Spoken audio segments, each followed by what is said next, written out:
I think what I would say to an executive considering a move to a new model or methodology is to really understand what it is and what the benefits and the risks are. DevOps and a DevOps way of working has shown pretty consistent benefits.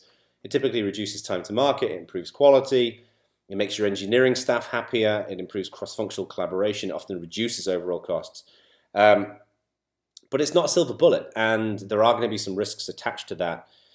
What's interesting to me is that when you look at something like DevOps, is that we often talk about kind of like the pipeline and workflow. How do you write code and build it and do tests and package it and do configuration management and deployment and all these different pieces. And we typically talk about the infrastructure and the different pieces that glue together. But there is also a significant cultural component. If you're moving from one way of working to another way of working, then typically you're going from one culture to a different culture. And that's got all kinds of like psychology and expectations and tooling and all these different pieces that are involved. So what I always recommend, well, let me tell you what I think you shouldn't do, is a lot of companies that I've seen who do this, they essentially say, this is the new way of working, and they build this big machine and they roll it out to the audience, to the company, and they get limited traction. And a big chunk of the work that I do with startups is helping startups to kind of move to a new way of working or building a new culture or a different culture.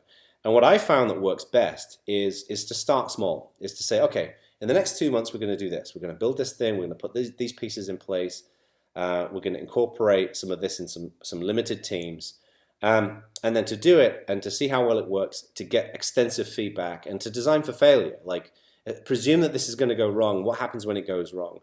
Because I think when you're building things for people, I think the answers to how to do it the right way are invariably sitting in the heads of the people you're building it for. If you want to build a great developer platform, developers know the best way to write code, invariably.